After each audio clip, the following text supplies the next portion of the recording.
이 여인은 배 아파 낳지 않은 남의 자식을 키우는 계모였습니다. 그렇다면 어찌하여 제 목숨을 걸었을까요? 혈육이 아니어도 목숨을 걸 수 있는 것. 그것이 진짜 어미의 사랑 아닐까요? 지금부터 그 이야기를 시작합니다. 혹시 주변에 남의 자식을 제 자식처럼 키우려 애쓰지만 정작 아이도 시댁 어른들도 심지어 남편조차 그 마음을 제대로 알아주지 못해 눈물 지으며 삶을 살아온 분이 계신가요? 구독과 좋아요로 실버 테레비를 응원해주세요. 조선 중기 한양에서 30리쯤 떨어진 어느 양반가에 박씨 부인 32살의 그녀는 2년 전 이 집에 재혼으로 들어왔습니다. 박씨 부인도 한때는 다른 양반가의 안주인이었습니다. 하지만 첫 남편이 병으로 세상을 떠나면서 젊은 나이에 과부가 되었고 친정에 돌아가 지내던 중 같은 처지에 이 진사를 만나 재혼을 하게 되었습니다. 혼례를 올리던 날 박씨 부인은 처음으로 서구를 보았습니다. 당시 6살이던 아이는 사랑채 구석에 웅크리고 앉아 있었습니다. 작고 앙상한 몸, 크고 슬픈 눈동자.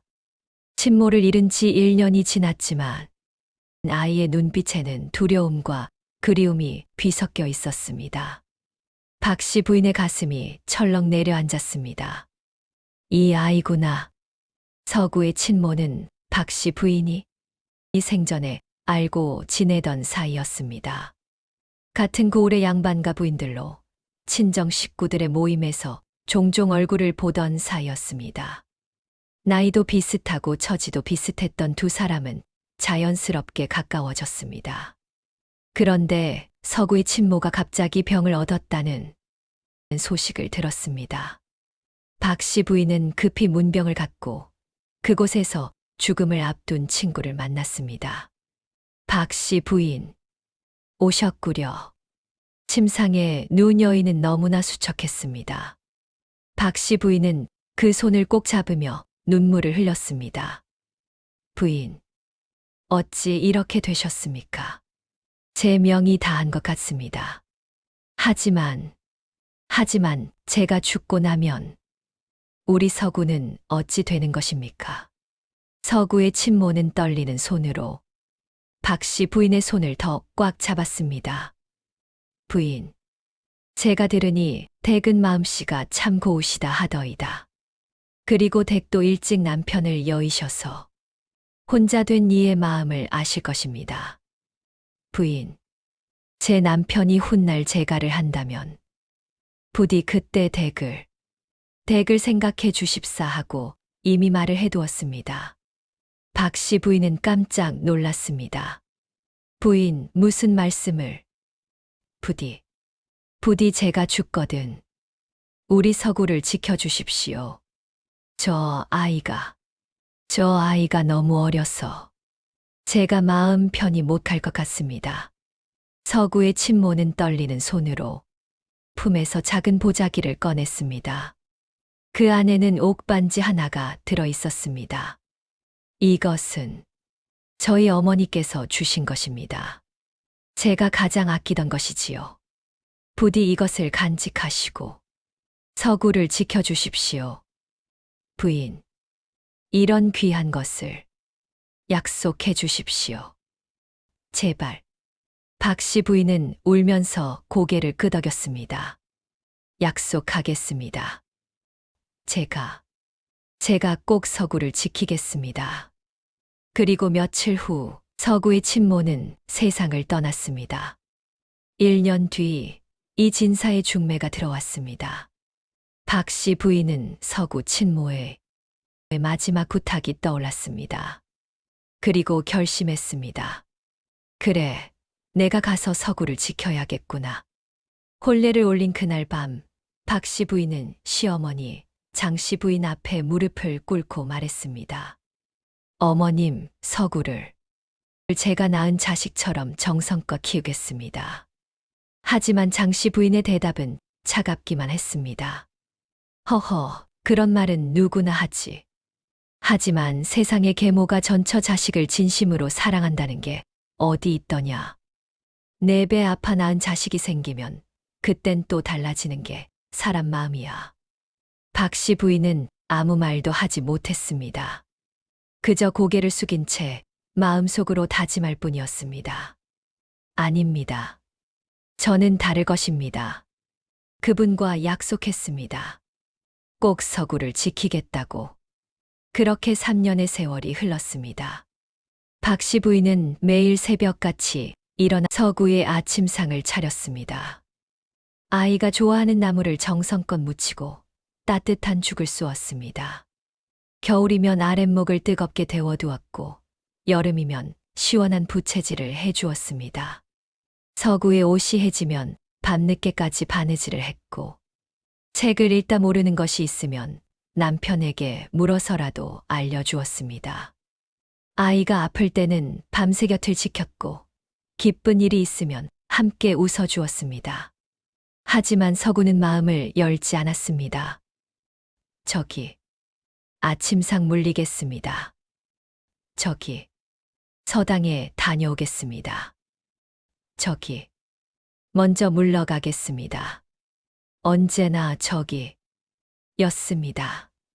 단 한 번도 어머니라고 부르지 않았습니다. 어떻게 불러야 할지 몰라 망설이는 그 한마디에는 아이의 경계심과 어색함이 고스란히 담겨 있었습니다. 박 씨 부인이 다가가면 한 걸음 물러섰고 손을 내밀면 슬쩍 피했습니다.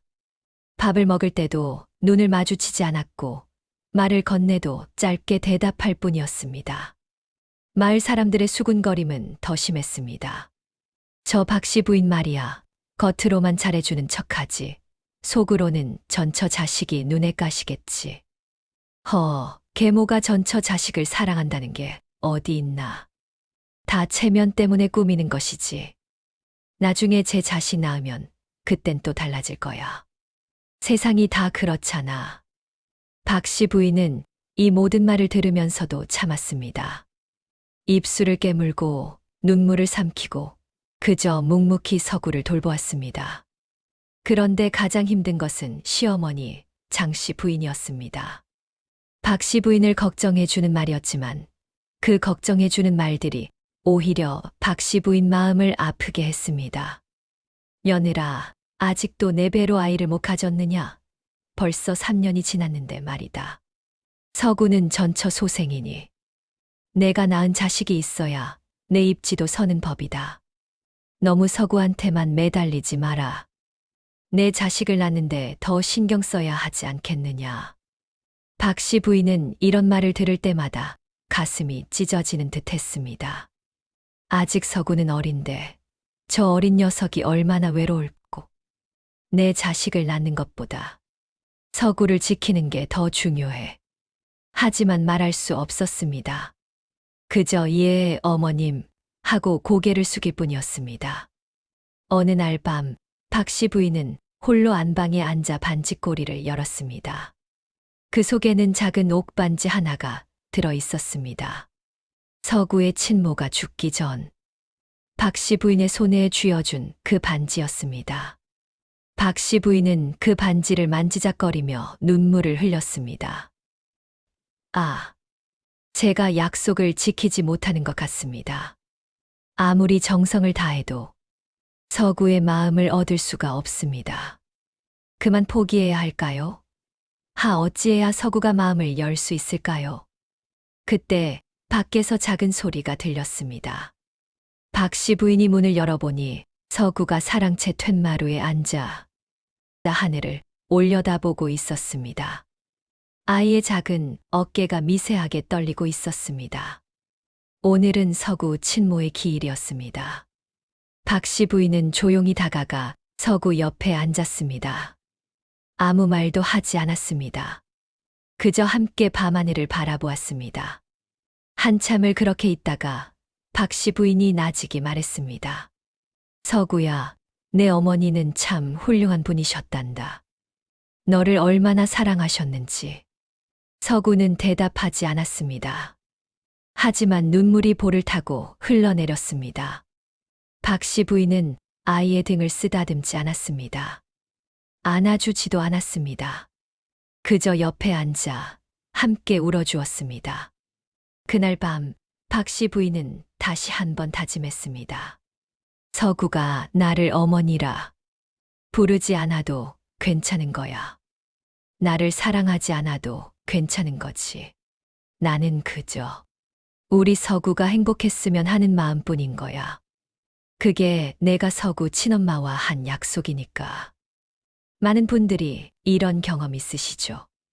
아무리 잘해줘도 상대방이 마음을 열지 않을 때, 그래도 포기하지 않고 계속 노력하지만 결과는 똑같을 때 말입니다. 그럴 때 우리는 생각하게 됩니다. 내가 뭘 잘못한 걸까? 내가 부족한 걸까? 박씨 부인도 그랬습니다. 봄이 깊어지던 어느 날, 서구가 서당에서 돌아온 후 갑자기 몸을 떨기 시작했습니다. 서구야, 괜찮으냐? 박씨 부인이 다가가 이마에 손을 대는 순간 깜짝 놀랐습니다. 아이의 몸이 불덩이처럼 뜨거웠습니다. 이게 어찌 된 일이냐? 당장 의원을 불러라. 남편 이진사가 다급히 소리쳤고 곧 마을 의원이 달려왔습니다. 의원은 서구를 진맥한 후 심각한 표정으로 고개를 저었습니다. 이건 심한 열병입니다. 요즘 마을에 도는 병인데 아이들이 특히 위험하지요. 약을 쓰긴 하겠으나 이번 밤이 고비가 될 것입니다. 고비라니 그게 무슨 말씀이십니까? 박씨 부인의 목소리가 떨렸습니다. 의원은 한숨을 쉬며 말했습니다. 밤새 열이 떨어지지 않으면 위태로울 수 있습니다. 계속 찬물로 몸을 식히고 약을 먹이되 한시도 눈을 떼지 마십시오. 의원이 떠난 후 시어머니 장씨 부인이 안방에서 나와 말했습니다. 며느라, 내가 밤새 간호를 할 수 있겠지. 이럴 때 서구의 마음도 얻을 수 있을 게야. 나는 나이가 많아 밤을 샐 수가 없구나. 예, 어머님. 염려 마십시오. 남편 이진사도 서구의 침상 곁에 앉았지만 밤이 깊어지자 꾸벅꾸벅 졸기 시작했습니다. 박씨 부인이 조용히 말했습니다. 서방님, 들어가 주무십시오. 제가 지키겠습니다. 하지만 괜찮습니다. 내일 서당에도 가셔야 하지 않습니까? 이진사는 미안한 듯 박씨 부인을 바라보다가 물러갔습니다. 그렇게 박씨 부인은 홀로 서구의 곁을 지키기 시작했습니다. 밤은 깊어만 갔고 서구의 열은 더욱 높아졌습니다. 아이는 헛소리를 하기 시작했습니다. 어머니, 어머니. 박씨 부인의 가슴이 철렁 내려앉았습니다. 하지만 곧 깨달았습니다. 서구가 부르는 것은 자신이 아니라 죽은 친모였습니다. 어머니, 저 여기 있어요. 가지 마세요. 박씨 부인은 눈물을 삼키며 찬물에 적시 수건으로 서구의 이마를 식혔습니다. 한 번, 두 번, 세 번. 수없이 물을 갈아가며 아이의 몸을 닦아주었습니다. 서구야, 많이 아프지? 괜찮아질 거야. 옆에 내가 있단다. 내 곁에 있단다. 하지만 서구는 계속해서 침모를 찾으며 헛소리를 했습니다. 어머니, 보고 싶어요. 어머니. 박씨 부인은 아이의 손을 꼭 잡았습니다. 그리고 나직이 노래를 불러주기 시작했습니다. 자장자장 우리 아가, 잘도 잔다, 우리 아가. 목소리가 떨렸지만 박씨 부인은 계속 불렀습니다. 한참을 그렇게 노래하자 신기하게도 서구의 몸부림이 조금씩 잔잔해졌습니다. 첫날 밤이 지나갔습니다. 하지만 서구의 열은 떨어지지 않았습니다. 의원이 다시 와서 더 독한 약을 지어갔지만 아이의 상태는 나아지지 않았습니다. 둘째 날 밤도 박씨 부인은 서구의 곁을 지켰습니다. 눈꺼풀이 무겁게 내려앉았지만 박씨 부인은 자신의 볼을 꼬집으며 정신을 차렸습니다. 잠들면 안 돼.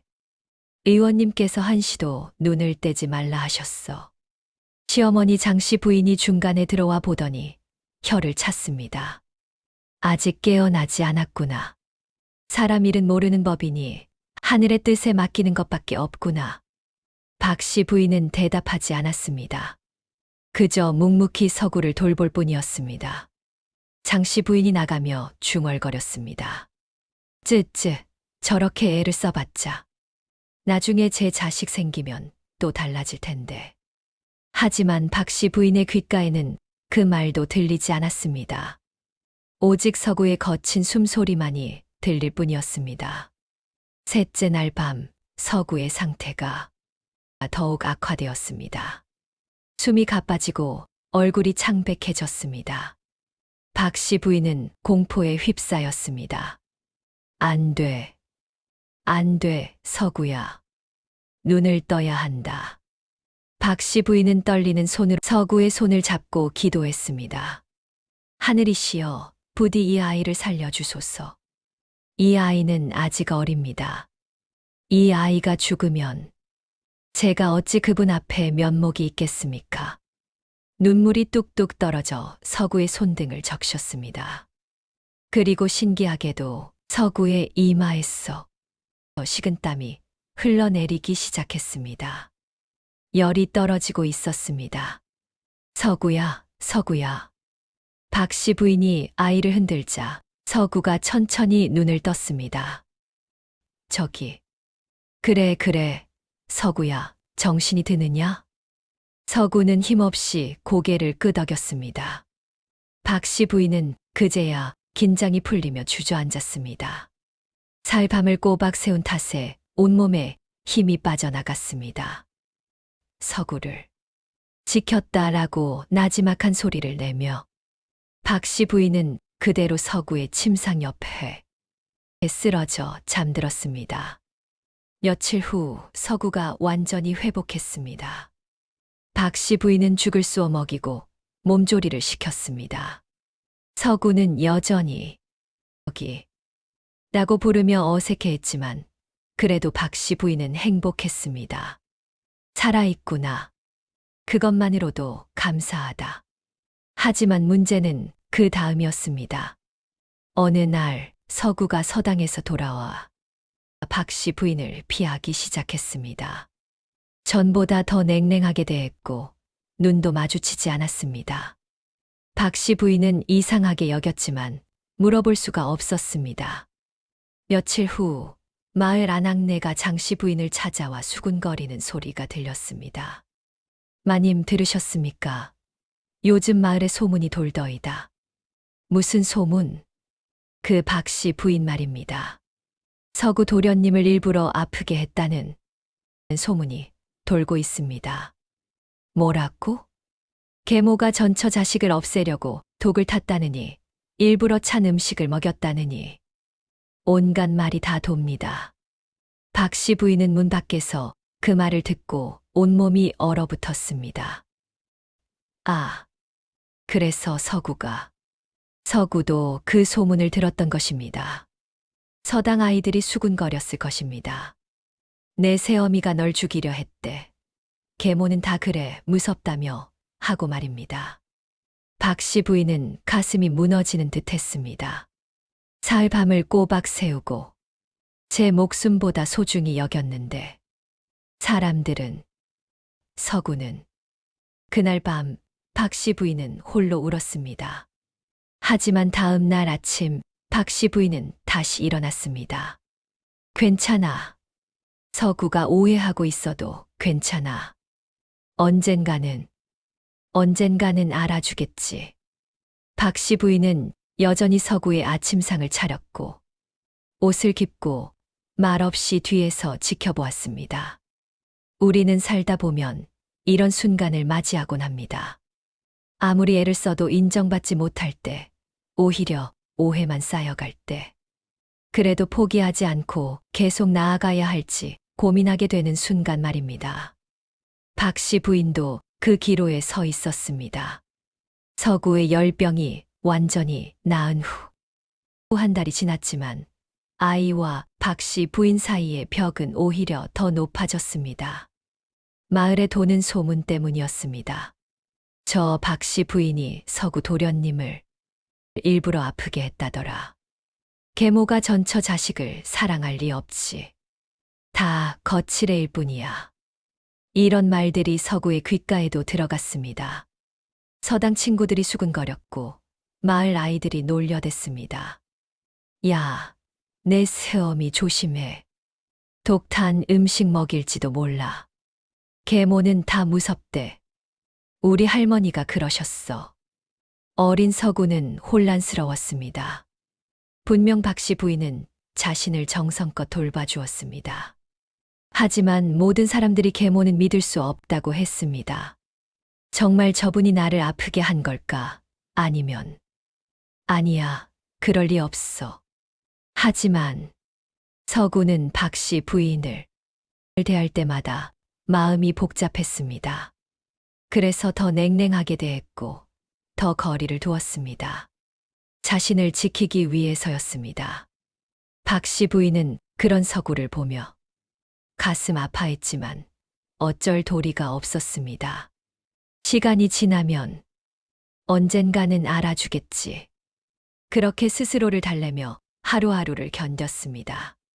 그러던 어느 날 오후 박 씨 부인은 서구 때문에 시장에 나갔습니다. 며칠 전 서구가 책가방 끈이 끊어진 것을 보았습니다. 아이는 아무 말 없이 그냥 손으로 들고 다녔지만 박 씨 부인은 그냥 지나칠 수 없었습니다. 튼튼한 삼배천을 사서 새 가방끈을 만들어주고 싶었습니다. 제가 다녀오겠습니다. 하인이 말했지만 박 씨 부인은 고개를 저었습니다. 아니다. 내가 직접 골라봐야겠다. 서구 도련님이 쓸 물건이니까. 시장에서 가장 질 좋은 삼배를 골랐습니다. 조금 비쌌지만 튼튼해 보였습니다. 이 천으로 만들면 서당 다닐 때 편하겠지. 그리고 돌아오는 길이었습니다. 좁은 골목길을 지나는데 갑자기 개 한 마리가 뛰어나왔습니다. 박 씨 부인은 깜짝 놀라 몸을 피하다가 그만 돌에 걸려 넘어지고 말았습니다. 아, 왼쪽 발목이 돌에 세게 부딪혔고 무릎이 바닥에 긁혔습니다. 손에 들고 있던 보따리가 땅에 떨어졌습니다. 부인, 괜찮으십니까? 지나가던 사람이 부축해 주었습니다. 박 씨 부인은 억지로 웃으며 일어섰습니다. 괜찮습니다. 조금 삐끗했을 뿐입니다. 하지만 발목에서 욱신거리는 통증이 올라왔습니다. 한 걸음 내딛자 다리가 휘청거렸습니다. 의원께 가보셔야겠습니다. 아닙니다. 집이 가까우니 걱정 마십시오. 박 씨 부인은 이를 악물고 집까지 걸어왔습니다. 집에 아무도 없는 게 다행이라고 생각했습니다. 왜냐하면 이런 일로 가족들에게 걱정을 끼치고 싶지 않았거든요. 특히 서구에게만큼은 더. 안방에 들어가 발목을 살펴보니 이미 퉁퉁 부어올라 있었습니다. 무릎에서는 피가 배어 나왔습니다. 아, 며칠 지나면 괜찮겠지 하고 생각했습니다. 박 씨 부인은 천을 찢어 발목을 동여맸습니다. 그리고 치마로 가려 보이지 않게 했습니다. 저녁 시간이 다가왔습니다. 박 씨 부인은 다친 다리를 질질 끌며 부엌으로 나갔습니다. 서구의 저녁상을 차려야 했는데 아까보다 더 고통이 심해졌습니다. 한 걸음 한 걸음이 고통이었습니다. 하지만 참고 밥을 짓고 나물을 무치고 국을 끓였습니다. 서구의 상을 사랑채로 날랐을 때 박 씨 부인은 조금 비틀거렸습니다. 저기 서구가 처음으로 박 씨 부인을 똑바로 쳐다보았습니다. 무언가 이상하다는 표정이었습니다. 왜 더 필요한 게 있느냐? 아, 아무것도 아닙니다. 박 씨 부인은 미소를 지어 보였습니다. 서구는 고개를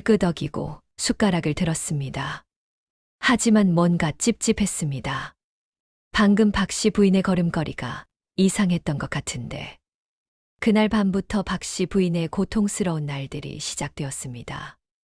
낮에는 아무렇지 않은 척했습니다. 하지만 밤이 되면 안방에서 혼자 신음을 삼켰습니다. 발목은 점점 더 부어올랐고 상처는 제대로 아물지 않았습니다. 그래도 박씨 부인은 서구를 챙기는 것을 멈추지 않았습니다. 새벽같이 일어나 아침을 짓고 서구의 옷을 빨고 책가방을 정리했습니다. 밤에는 산삼배로 새 가방끈을 정성껏 짰습니다. 조금만 더 버티자. 곧 나을 거야.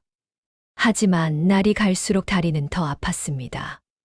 사흘째 되던 날, 박씨 부인은 부엌에서 쓰러질 뻔했습니다. 다리에 힘이 풀리며 주저앉았는데 마침 하인이 보았습니다. 부인, 괜찮으십니까? 쉿, 조용히 해라. 아무에게도 말하지 마라. 하지만 부인의 다리가 괜찮다고 했다. 박씨 부인의 단호한 목소리에 하인은 더 이상 말하지 못했습니다. 나흘째 밤, 박씨 부인은 참을 수 없는 통증에 잠을 이루지 못했습니다. 이러다 정말 큰일 나겠구나. 하지만 그때도 박씨 부인이 생각한 것은 서구였습니다. 내일은 서구가 좋아하는 계란찜을 해줘야지. 요즘 밥을 잘 안 먹는 것 같으니까. 박씨 부인은 다친 다리를 어루만지며 눈물을 흘렸습니다. 그때 밖에서 인기척이 들렸습니다. 박씨 부인은 재빨리 눈물을 닦고 이불을 끌어당겼습니다. 혹시 누가 들어올까봐 다친 다리를 숨겼습니다. 하지만 아무도 들어오지 않았습니다. 문 밖에는 서구가 서 있었습니다. 서구는 며칠 전부터 박씨 부인이 이상하다는 것을 느끼고 있었습니다. 걸음걸이도 이상하고 얼굴도 창백해 보였습니다. 그래서 오늘 밤 몰래 박씨 부인의 방 앞까지 왔던 것입니다.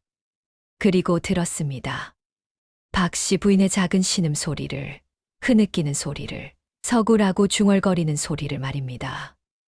서구는 그 자리에 얼어붙었습니다. 아, 어디? 아프신 거구나. 그런데 왜 아무 말씀도 안 하신 거지? 서구는 천천히 자기 방으로 돌아갔습니다. 그리고 이불을 뒤집어 쓰고 낮에 친구들이 자신에게 했던 말들을 생각했습니다. 계모는 무섭다. 전처 자식을 사랑할 리 없다라고 말입니다. 하지만 몸이 아픈데도 자신을 챙기는 사람, 고통을 숨기면서까지 자신을 위해 밥을 짓는 사람이 정말 무서운 계모일까요? 서구의 마음 속에서 무언가가 흔들리기 시작했습니다. 닷새째 되던 날 아침, 서구가 부엌으로 갔습니다. 박씨 부인이 불편한 다리로 아침을 준비하고 있었습니다. 얼굴은 창백했고 이마에는 식은땀이 맺혀 있었습니다. 서구는 한참을 그 모습을 지켜보다가 조용히 물었습니다. 저기, 혹시 다치셨습니까? 박씨 부인이 깜짝 놀라 돌아보았습니다. 아, 아니다. 괜찮다. 하지만 정말 괜찮단다, 서구야. 박씨 부인은 억지로 미소를 지었습니다. 하지만 그 미소가 너무 힘들어 보였습니다. 서구는 더 이상 묻지 못했습니다. 하지만 마음이 무거웠습니다. 내가 뭔가 해야 하는 건 아닐까. 하지만 어떻게 해야 할지 몰랐습니다. 그저 멀리서 바라볼 뿐이었습니다. 그날 저녁 박씨 부인은 완성한 책가방 끈을 서구의 방문 앞에 살짝 놓아두었습니다. 서구가 발견했을 때 새 가방끈은 정성스럽게 꼬아져 있었습니다. 튼튼한 삼배로 만들어졌고 끝에는 작은 매듭까지 장식되어 있었습니다. 서구는 그것을 들고 한참을 바라보았습니다. 저분이 아픈 몸으로 이걸 만드신 거구나. 가슴 한쪽이 뜨거워졌습니다. 그날 밤 서구는 잠을 이루지 못했습니다. 박 씨 부인의 모습이 자꾸 떠올랐습니다. 다친 다리를 이끌고 자신을 챙기는 모습, 고통을 숨기며 미소 짓던 모습, 그리고 밤늦게까지 가방끈을 짜던 모습. 내가 정말 잘못 생각한 걸까? 하지만 여전히 확신할 수 없었습니다. 마음 한쪽에는 두려움이 남아 있었습니다. 장마가 다가오고 있었습니다. 여름이 깊어지고 장마철이 찾아왔습니다. 하늘에서는 며칠째 비가 쏟아졌고 마을 근처 개울은 물이 불어 거칠게 흘러내렸습니다. 마을 사람들은 아이들에게 개울 근처에 가지 말라고 신신당부했습니다. 박 씨 부인의 다리는 일주일이 지나서야 조금씩 나아지기 시작했습니다. 여전히 완전히 낫지는 않았지만 이제는 아픈 티가 나지 않게 걸을 수 있을 정도가 되었습니다. 그날도 비가 내렸습니다. 서구는 서당에서 공부를 하고 있었고 박 씨 부인은 집에서 빨래를 개고 있었습니다. 서구의 옷을 한 벌 한 벌 정성스럽게 개며 생각했습니다. 요즘 서구가 조금 달라진 것 같아. 예전보다 눈을 마주치는 시간이 길어졌고 어제는 밥을 다 먹고 잘 먹었습니다. 하고 인사까지 했어. 작은 변화였지만 박 씨 부인에게는 큰 희망이었습니다. 그때 대문 밖에서 급박한 목소리가 들렸습니다. 박 씨 부인, 박 씨 부인. 박 씨 부인이 황급히 나가보니 마을 아낙네가 숨을 헐떡이며 서 있었습니다. 큰일 났습니다. 서구 도련님이 개울에 빠졌습니다.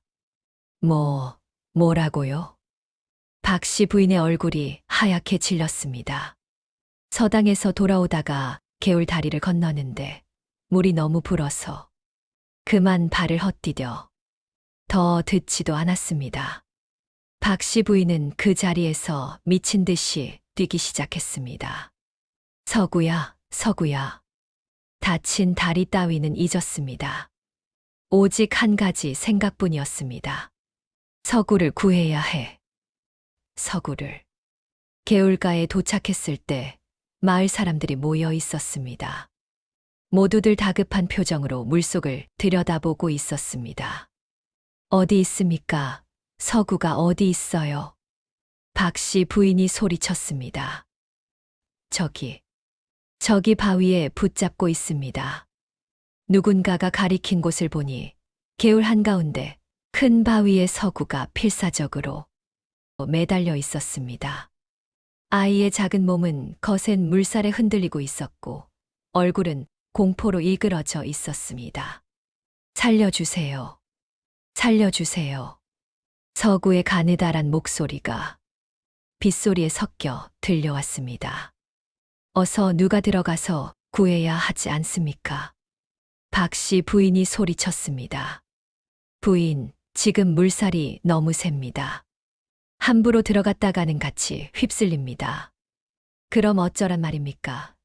저 아이가 지금 죽어가고 있지 않습니까? 곧 마을 장정들이 올 겁니다. 조금만 기다리십시오. 하지만 서구를 붙잡고 있는 손이 점점 미끄러지고 있었습니다. 바위에 간신히 매달린 작은 손가락들이 풀릴 듯 말 듯 떨리고 있었습니다.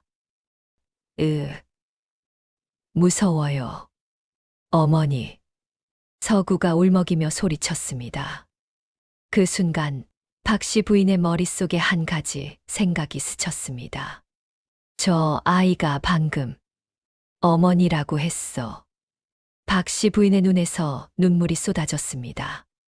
더 이상 참을 수 없었습니다. 서구야, 어미가 간다. 버텨라. 박 씨 부인은 치마를 걷어 올리고 물속으로 뛰어들었습니다. 부인, 안 됩니다. 박 씨 부인, 돌아오십시오.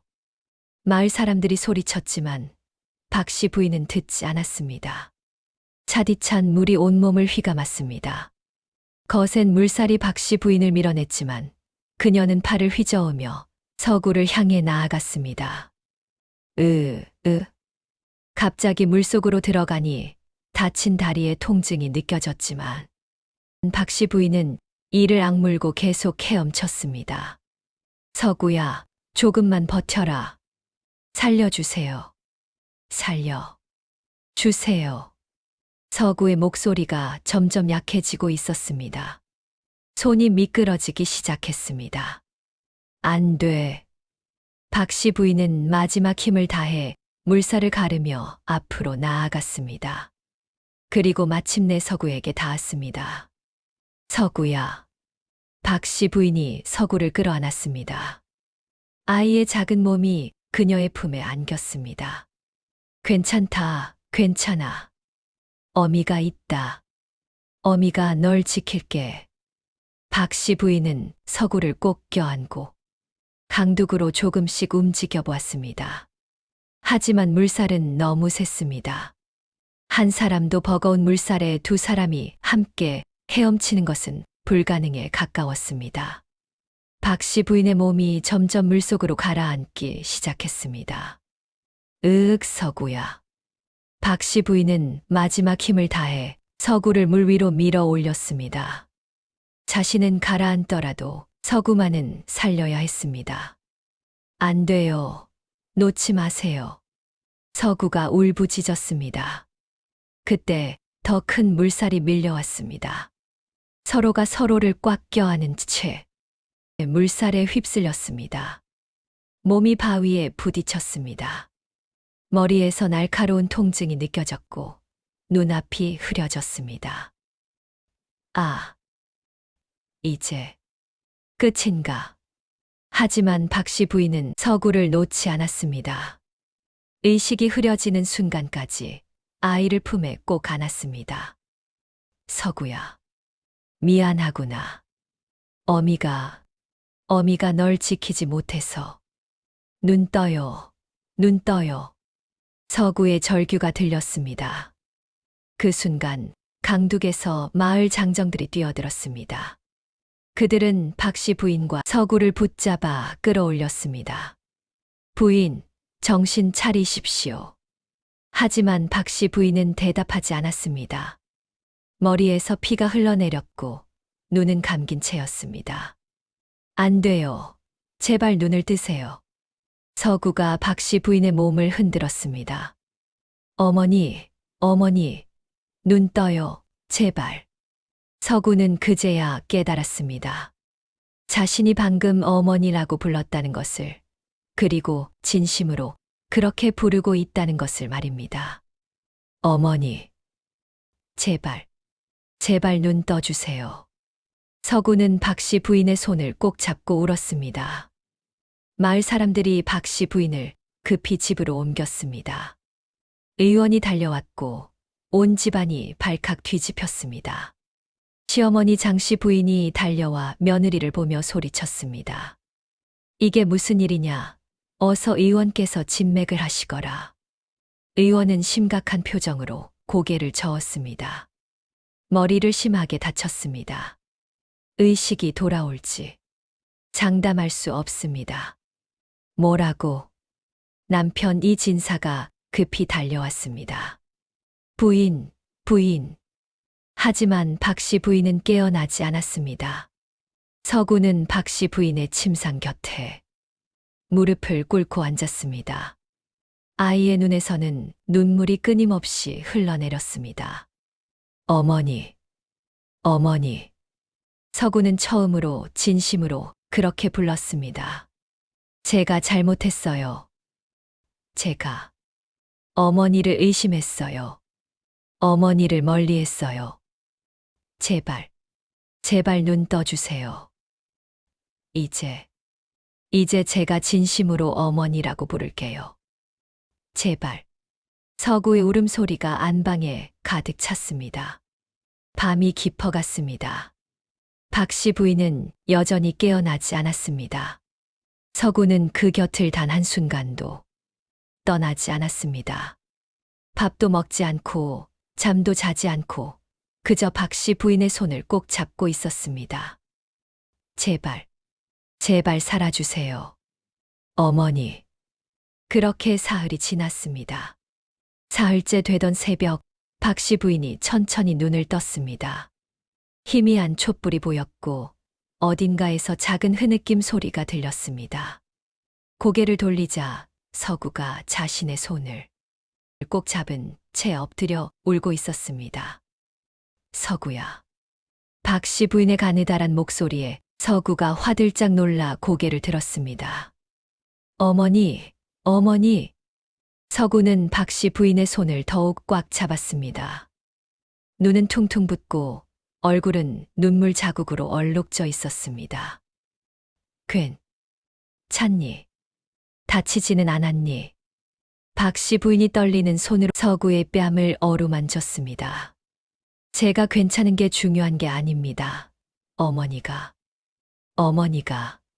서구는 더 이상 말을 잇지 못하고 울음을 터뜨렸습니다. 어머니, 죄송합니다. 제가 어머니를 의심했습니다. 아니란다. 서구야. 저 때문에 어머니가 이렇게. 서구는 박씨 부인의 손에 얼굴을 묻고 소리 내어 울었습니다. 그동안 쌓였던 모든 감정이 한꺼번에 쏟아져 나왔습니다. 박씨 부인은 아이의 머리를 쓰다듬으며 눈물을 흘렸습니다. 서구야. 내가 살아있어서 그것만으로 충분하단다. 그때 밖에서 발소리가 들리더니 시어머니 장씨 부인이 들어왔습니다. 며느라, 정신이 드느냐? 예. 어머님. 장씨 부인은 며느리의 침상 곁에 섰습니다. 한참을 말없이 며느리를 바라보다가 입을 열었습니다. 마을 사람들이 다 보았다더구나. 내가 물에 뛰어든 것을. 의원께서 그러시더라. 조금만 늦었어도 서구가 위태로웠을 거라고. 장씨 부인은 잠시 말을 멈췄습니다. 그리고 천천히 덧붙였습니다. 내 다리가 아직 다 낫지도 않았는데 말이다. 박씨 부인이 놀라 시어머니를 쳐다보았습니다. 어머님, 그것을 어찌 하인에게 들었다. 내가 다친 다리를 숨기고 서구를 돌봤다고. 장씨 부인의 목소리가 잠깐 떨렸습니다. 전처 소생인데 그것도 다친 몸으로 목숨까지 걸다니. 방 안에 침묵이 흘렀습니다. 장씨 부인은 한참을 며느리를 바라보다가 말했습니다. 고맙다. 그리고 덧붙였습니다. 죽을 쑤어 놓았다. 기운 차리거라. 장씨 부인은 그렇게만 말하고 밖으로 나갔습니다. 하지만 문을 나서며 한 번 뒤를 돌아보았습니다. 그 눈빛에는 평소와 다른 무언가가 담겨 있었습니다. 그날 이후 집안 분위기가 조금씩 달라지기 시작했습니다. 장씨 부인은 며느리가 회복 중일 때 장씨 부인이 직접 약을 다려왔습니다. 이걸 먹거라. 기력에 좋다더구나. 감사합니다, 어머님. 푹 쉬어라. 며느리가 부엌 일을 하려 하면 장씨 부인이 먼저 나섰습니다. 아직 다 낫지도 않았는데 무슨 일을 하려느냐. 들어가 있거라. 어머님, 내가 한다고 했다. 평소에 차갑고 명령조의 말투였지만 어쩐지 예전과는 느낌이 달랐습니다. 서구는 이제 저기 라고 부르지 않았습니다. 언제나 어머니라고 불렀습니다. 아침에 일어나면 제일 먼저 박씨 부인을 찾았고 서당에서 돌아오면 그날 있었던 일을 신나게 이야기했습니다. 어머니, 오늘 제가 천자문을 다 외웠습니다. 그래, 우리 서구 정말 대단하구나. 어머니, 저녁에는 무엇을 먹을까요? 내가 좋아하는 계란찜을 해줄까? 네, 어머니 음식이 세상에서 제일 맛있어요. 서구의 밝은 웃음소리가 집안 가득 울려 퍼졌습니다. 그 소리를 들으며 장씨 부인은 가끔 안방 문틈으로 모자를 바라보았습니다. 그리고 작게 중얼거렸습니다. 저렇게 웃는 모습은 처음 보는구나. 남편 이진사도 아내에게 더욱 감사하게 되었습니다. 부인, 그동안 당신이 얼마나 힘들었는지 내가 미처 몰랐소. 아닙니다, 서방님. 저는 다만, 당신은 참으로 훌륭한 어미요. 나와 서구는 당신 덕분에 살고 있소. 이 진사는 아내의 손을 꼭 잡았습니다. 마을 사람들의 태도도 완전히 바뀌었습니다. 박씨 부인께서 정말 대단하시지. 목숨을 걸고 아이를 구하셨다니. 계모라고 다 같은 계모가 아니구나. 저런 분도 계시다니. 서구 도련님은 복이 많으시네. 저런 어머니를 만나셨으니. 그해 가을, 박씨 부인에게 기쁜 소식이 찾아왔습니다. 아이를 가진 것입니다. 장씨 부인이 소식을 듣고 며느리 방으로 왔습니다. 박씨 부인은 조심스럽게 시어머니의 눈치를 살폈습니다. 예전 같으면 기뻐하시며 뭐라 하셨을 텐데 지금은 표정을 알 수 없었습니다. 장씨 부인은 한참을 며느리를 바라보다가 말했습니다. 몸조리 잘하거라. 무리하지 말고. 예, 어머님. 서구가 알면 좋아하겠구나. 서구는 배가 불러온 박씨 부인의 손을 잡으며 말했습니다. 어머니, 동생이 곧 태어나는 거죠. 그렇단다, 서구야. 좋아요. 제가 동생을 잘 돌볼게요. 어머니께서 저를 돌봐주신 것처럼요. 박씨 부인은 서구를 꼭 껴안았습니다. 고맙구나, 서구야. 정말 고맙구나. 그날 밤, 박씨 부인은 반지꼬리를 열었습니다. 그 속에는 여전히 옷반지가 들어 있었습니다. 서구의 친모가 건넨 그 반지였습니다. 박씨 부인은 반지를 손에 쥐고 작게 속삭였습니다. 제가 약속을 지키고 있는 거 맞죠? 이제는 걱정 마시고 편하게 지내세요. 서구를 낳아주셔서 감사합니다. 이제 서구는 저를 진심으로 어머니라 부릅니다. 그리고 곧 서구에게 동생이 생길 것입니다. 하지만 걱정 마세요. 제게 서구는 영원히 첫째 아들입니다. 제가 처음 사랑한 아이이니까요. 박씨 부인의 눈에서 눈물이 흘러내렸습니다. 하지만 그것은 슬픈 눈물이 아니었습니다. 행복한 눈물이었습니다. 세월이 흘렀습니다. 서구는 훌륭하게 자랐습니다. 16이 되던 해, 과거에 급제하여 벼슬길에 올랐습니다. 어린 나이에 장원급제를 한 것입니다. 서구가 급제 소식을 가지고 집에 돌아왔을 때, 제일 먼저 박씨 부인을 찾았습니다. 어머니, 제가 해냈습니다. 그래, 우리 서구. 정말 자랑스럽구나. 박씨 부인은 아들을 꼭 껴안으며 울었습니다. 그 모습을 멀리서 지켜보던 장씨 부인이 작게 미소 지었습니다. 그리고 혼잣말처럼 중얼거렸습니다. 잘 키웠구나, 며느라. 서구에게는 이제 2명의 동생이 있었습니다. 박씨 부인이 낳은 아들과 딸이었습니다. 그런데 신기한 것은 서구가 동생들을 정말로 아꼈다는 것입니다. 친동생처럼 더 챙기고 더 사랑했습니다. 어느 날 동생 중 하나가 물었습니다. 형님은 어머니가 친어머니가 아니지요? 그런데 왜 어머니를 그렇게 따르세요? 서구는 동생의 머리를 쓰다듬으며 대답했습니다. 너희들은 아직 몰라. 진짜 어미란 배 아파 낳은 사람이 아니란다. 그럼 뭐예요? 목숨을 걸고 지켜주는 사람, 고통을 숨기고 사랑해주는 사람, 끝까지 포기하지 않는 사람. 그게 진짜 어미란다. 우리 어머니는 나를 낳지 않으셨지만 나를 낳은 것보다 더 큰 사랑을 주셨어. 그러니 우리 어머니는 세상에서 가장 훌륭한 어미시지. 동생은 고개를 끄덕이며 박씨 부인을 바라보았습니다. 형님 말씀이 맞아요. 우리 어머니는 정말 최고세요. 그 대화를 듣고 있던 장씨 부인은 안방으로 돌아가 혼자 앉아 있었습니다. 오랜 시간이 지난 후 그녀는 작게 말했습니다. 애들한테 배우는구나. 내가 괜한 걱정 근심을 했었네. 혈육이 전부가 아니었어. 많은 세월이 흘렀습니다. 서구는 높은 벼슬에 올랐고 집안은 더욱 번성했습니다. 하지만 서구가 가장 소중히 여긴 것은 여전히 박씨 부인이었습니다. 늙은 박씨 부인을 모시는 일, 그것이 서구의 가장 큰 효도였습니다. 어느 날 박씨 부인이 서구를 불러 말했습니다. 서구야, 어미가 너에게 줄 것이 있단다.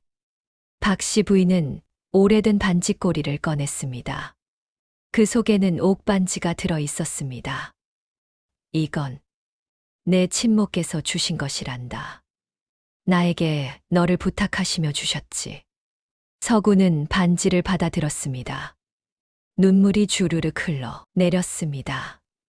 어머니, 이제 이것을 내가 가지거라. 그리고 기억하렴. 너에게는 두 분의 어머니가 계신단다. 너를 낳아주신 어머니, 그리고 너를 키워준 어머니. 아닙니다, 어머니. 서구는 고개를 저었습니다.